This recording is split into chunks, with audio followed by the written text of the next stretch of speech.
अपना उत्तराखंड में आप सभी का बहुत स्वागत है और मैं हूं आपके साथ अमनदीप। चलिए खबरों की शुरुआत करते हैं।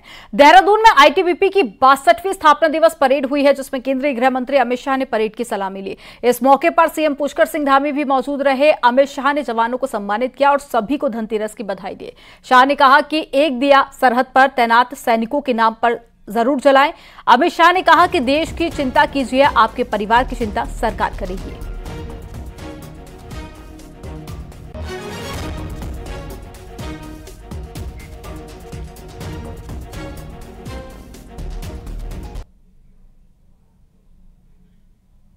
ने सीमा पर तैनात है।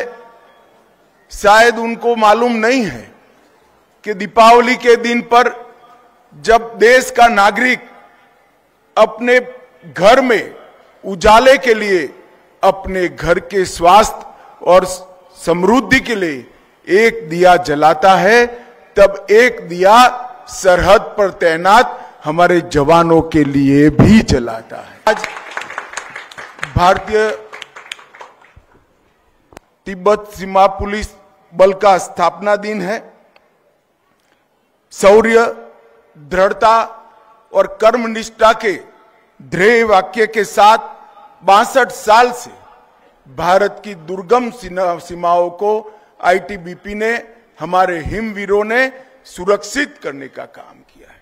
-45 डिग्री फ्रंटियर पर, सीमा पर रहकर देश की सुरक्षा करना, सदैव चौकन्ने रहना और जरूर पड़े तो जान का बलिदान देना। कई बलिदानियों ने इस शौर्य परंपरा को आगे बढ़ाया है। देहरादून में गुरुवार को ज्वेलरी शोरूम में डकैती की घटना पर सीएम धामी ने नाराजगी जाहिर की थी। सीएम धामी ने डीजीपी, एडीजी और साथ ही आईजी और साथ ही एसएसपी देहरादून को तलब किया था और मामले के खुलासे को लेकर भी सीएम धामी ने मीटिंग लेने की बात कही है। आपको बता दें कि कल राज्य स्थापना दिवस था। ऐसे में कई भारी पुलिस फोर्स और साथ ही इंटेलिजेंस की टीम देहरादून में थी और उसके बावजूद भी कल इतनी बड़ी घटना हो गई। वहीं मामले का एक बिहार कनेक्शन भी सामने आया है। कर्मचारियों से पूछताछ में पता चला है कि डकैत के आपस में बातचीत बिहार की भाषा में हो रही थी और इसके साथ ही जिस पैटर्न में देहरादून में डकैती की गई है, उसी पैटर्न में दूसरे अन्य राज्यों में भी डकैती की गई और कहा यह भी जा रहा है कि इनमें से एक आरोपी बिहार की जेल में है।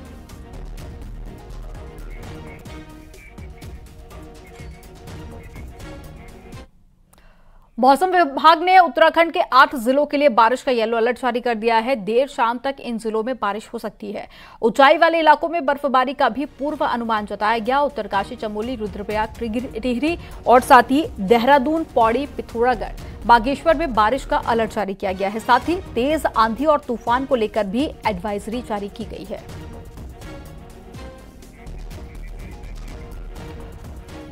और ज्यादा जानकारी के साथ में भारती सकलानी लाइव जुड़ गई हैं। भारती, उत्तराखंड के वेदर को लेकर किस तरह के अपडेट है? क्या अभी भी कुछ इलाकों में हल्की बूंदाबांदी की खबर मिल रही है? तो ऐसे में किस तरह का मौसम वहां पर बना हुआ है?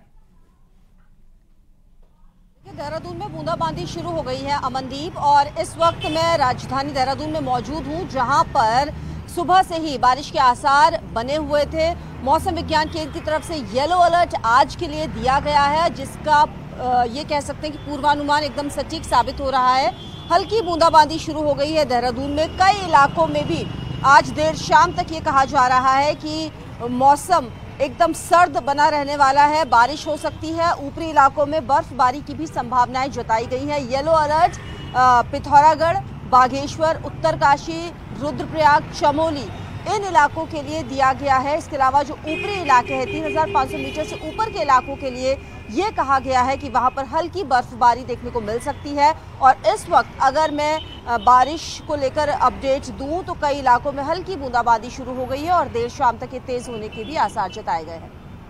तो बिल्कुल शाम तक और भी तेज बारिश यहां हो सकती है, ऐसा मौसम विभाग की तरफ से अपडेट दी गई है। जानकारी साझा करने के लिए बहुत शुक्रिया भारती आपका। और चलिए खबरों में आगे बढ़ेंगे। कुमाऊं के सबसे बड़े बाजार हल्द्वानी में धनतेरस पर जबरदस्त रौनक देखी गई है। लोग तरह तरह की शॉपिंग के लिए बाजार पहुंच रहे हैं और धनतेरस के दिन बर्तन खरीदना अच्छा माना जाता है।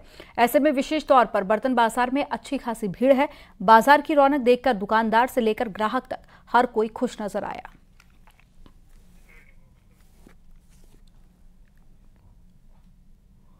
ग्राहकों में भारी उत्साह है और बर्तनों की जमकर खरीदारी कर रहे हैं। कंपनियों ने भी नए नए डिजाइन के बर्तन बाजार में पेश किए हैं। आज धनतेरस है और ऐसी पुरानी परंपरा है कि आज कोई नया सामान खरीदना चाहिए घर के लिए, जिसकी दीपावली में पूजा की जाती है और बाजार का भी अच्छा सजा हुआ है। आज धनतेरस का दिन है और आज हमने यहाँ से कई सामान लिए, भोजन थाल लिए, कटोरी लिए, गिलास लिए, ऐसे डोंगे लिए। मतलब बाजार में आज बहुत अच्छा माहौल है। चमोली के सभी बाजारों में धनतेरस और दीपावली की रौनक दिखाई दे रही है। लोग जमकर खरीदारी कर रहे हैं। बाजारों में मिठाई, पटाखे और साथ ही रंग बिरंगी लाइटों से जगमगा रहे हैं बाजार। इसके अलावा मिट्टी के दिए भी बाजारों में सजे हुए हैं। जोशीमठ बाजार में भी रौनक दिखाई दे रही है। जनवरी महीने की आपदा के जख्म भी धीरे धीरे उभर गए हैं और साथ ही लोग जमकर खरीदारी करते हुए यहां पर दिखाई दे रहे हैं।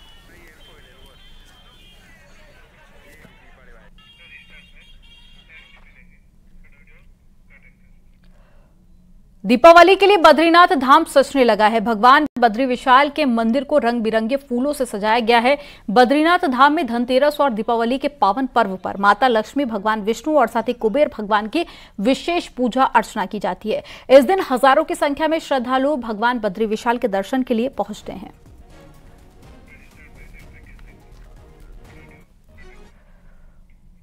बद्रीनाथ धाम में कुबेर देवता की विशेष पूजा की तैयारी चल रही है और इस पूजा में दूर दूर से श्रद्धालु धाम में आते हैं। इसी से जुड़ी एक खास रिपोर्ट आपको दिखाते हैं।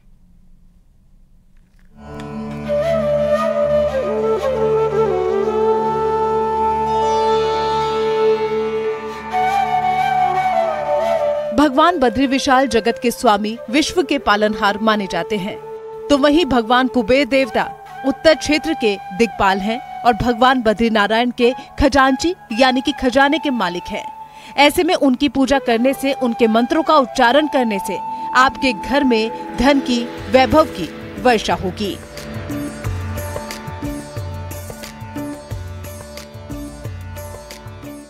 आज भी भगवान बद्रीनाथ जी के साथ इनका नित्य प्रति प्रभात से लेकर सायंकाल, अभिषेक से लेकर शयन आरती तक की पूजाएं होती हैं और शीतकाल में ये कुबेर गांव वालों के साथ पांडुकेश्वर के कुबेर मंदिर में आते हैं।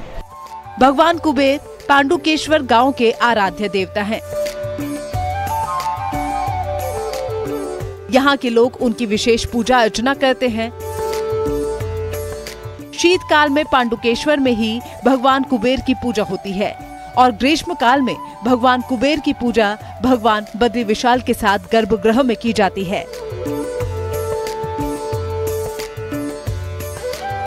कुबेर जी का स्थल है और यहाँ भगवान के खजांची भी कुबेर जी हैं और ये उत्तर दिशा के अधिपति हैं और यदि सौभाग्य से जिन्हें यहाँ पर लक्ष्मी और कुबेर जी का पूजन करने का सौभाग्य मिलेगा तो उनके यहाँ अवश्य लक्ष्मी जी कृपा करेंगी और कुबेर जी उनके भंडारों को भरेंगे। लक्ष्मी माता का रूप लेते हैं और भव्य रूप में यहाँ पे लक्ष्मी जी की पूजा और कुबेर जी की पूजा होती है और देश विदेश से यहाँ पे लोग आते हैं और इस वर्ष तो पूरा वर्षों का रिकॉर्ड टूटते हुए अथात सीमा में यहाँ पे यात्री आए हैं।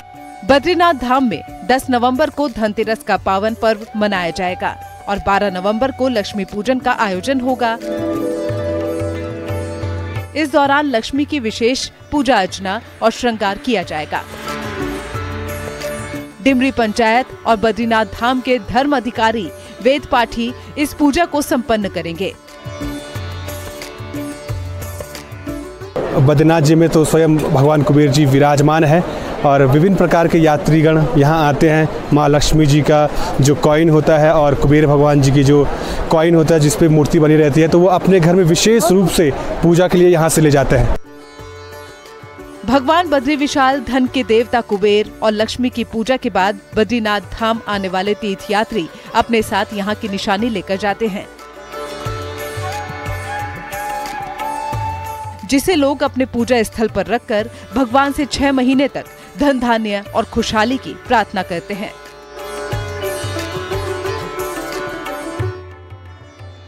न्यूज़ 18 के लिए चमोली से नितिन सेमवाल की रिपोर्ट।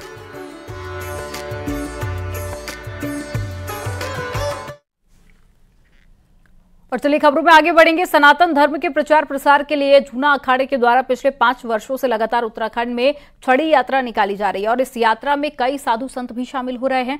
सनातन धर्म को जीवित रखने और साथ ही उत्तराखंड में गैर हिंदुओं की संख्या को रोकने के लिए इस छड़ी यात्रा को चारों धामों में घुमाया जा रहा है। हरिद्वार से शुरू हुई छड़ी यात्रा गंगोत्री, यमुनोत्री और साथ ही केदारनाथ, बद्रीनाथ और अलग अलग मंदिरों के दर्शन कर ज्योतिमठ पहुंची और जहां पर स्थानीय लोगों ने यात्रा का स्वागत किया।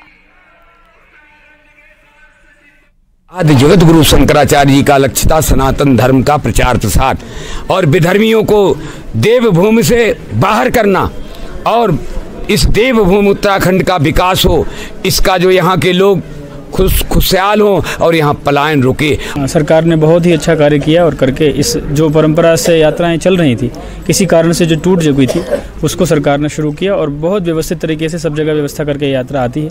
हम लोग यहाँ ज्योतिर्मठ में इस यात्रा का स्वागत करके हमें भी बहुत आनंद हुआ। नैनीताल का नाम सुनते ही ताजी आबो हवा और खूबसूरत नजारे का एहसास होने लगता है, लेकिन क्या आपको पता है कि जितना खूबसूरत नैनीताल है उससे कई ज्यादा आकर्षक यहाँ की मोमबत्तियां हैं, जिनकी दिवाली के सीजन में मांग काफी ज्यादा बढ़ जाती है। एक रिपोर्ट आपको दिखाते हैं।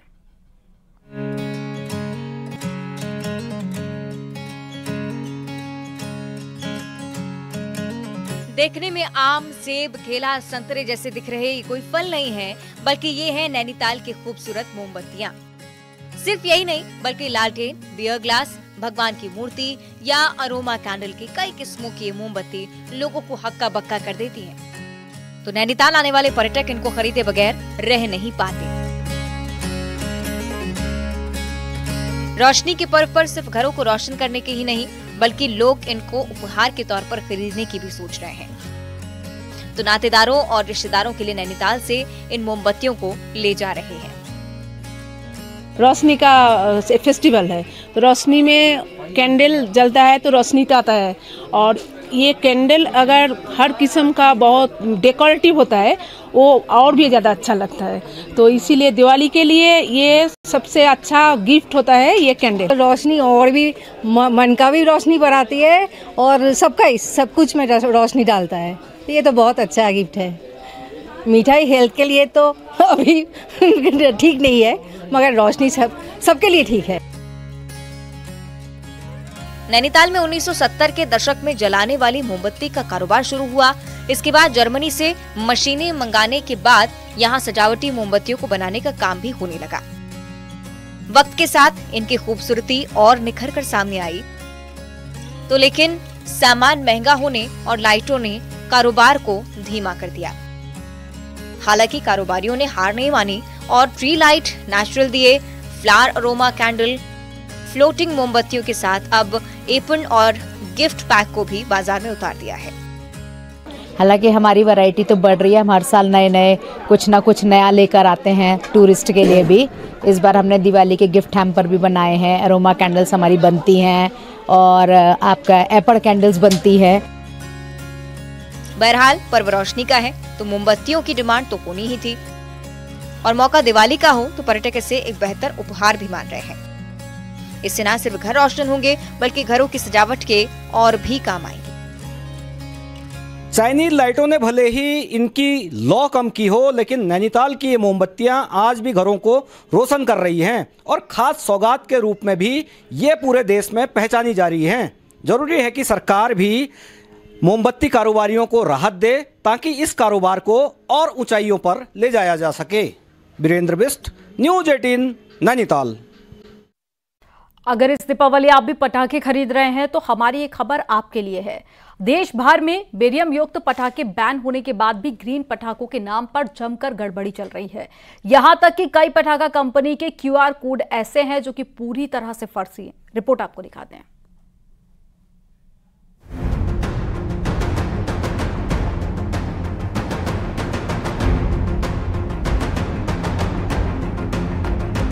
प्रदेश में हर साल दिवाली पर अमूमन 1000 करोड़ के पटाखे बिक जाते हैं। लेकिन क्या आप जानते हैं कि जिन पटाखों को आप दीपावली के जश्न में शामिल करते हैं वो सुरक्षित हैं भी या फिर नहीं, इसका किसी को भी नहीं पता।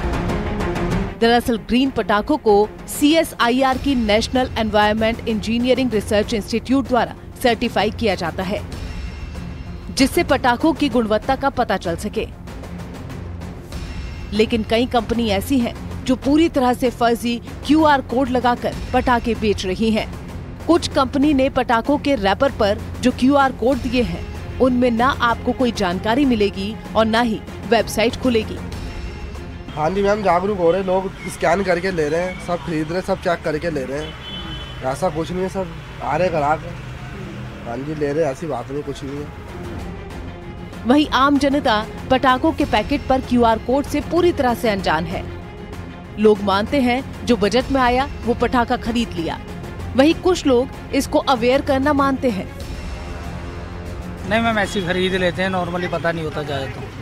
सब QR कोड वगैरह तो अभी क्या कहते हैं, अभी आप ही ने बताया कि QR कोड वगैरह आ रहे हैं नॉर्मली, तो इस वजह से क्या कहते हैं अपना पता ही नहीं ज़्यादा, नॉर्मल ऐसे खरीद लेते हैं पटाखे वगैरह। जनरली देखिए पटाखा टेस्ट एंड ट्रायल का तो है नहीं, तो जो ब्रांड होता है उसको देख के सिलेक्ट कर लिया और वैसे खरीद लिया। यानी साफ है कि दीपावली में पटाखे बनाने वाली कुछ कंपनी भी जमकर फर्जीवाड़ा कर रही हैं और QR कोड की आड़ में जमकर गड़बड़ी भी की गई है। न्यूज़ 18 के लिए देहरादून से भारती सकलानी उनियाल की रिपोर्ट। अयोध्या में रामानंद मिशन और साथ ही श्री तुलसी पीठ सेवा न्यास चित्रकूट की ओर से भूमि पूजन, ध्वजारोहण एवं रथ यात्रा का शुभारंभ किया गया। पंचकोशी मार्ग स्थित भक्तमाली आश्रम में इसका आयोजन हुआ, जिसकी अध्यक्षता तुलसी पीठाधीश्वर जगत गुरु रामभद्राचार्य ने की। इस दौरान बिहार के राज्यपाल और डिप्टी CM ब्रजेश पाठक भी मौजूद रहे। कार्यक्रम के दौरान जगत गुरु रामभद्राचार्य ने कहा कि राम मंदिर आंदोलन से शुरू से ही जुड़ा रहा है और साथ ही मेरी ही गवाही से निर्णय की दिशा बदली थी। उन्होंने कहा कि राम मंदिर में प्राण प्रतिष्ठा हिंदुओं की महादशा का आरंभ है। प्राण प्रतिष्ठा को रामभद्राचार्य भावुक भी होते हुए दिखाई दिए। Jaya Jaya Jaya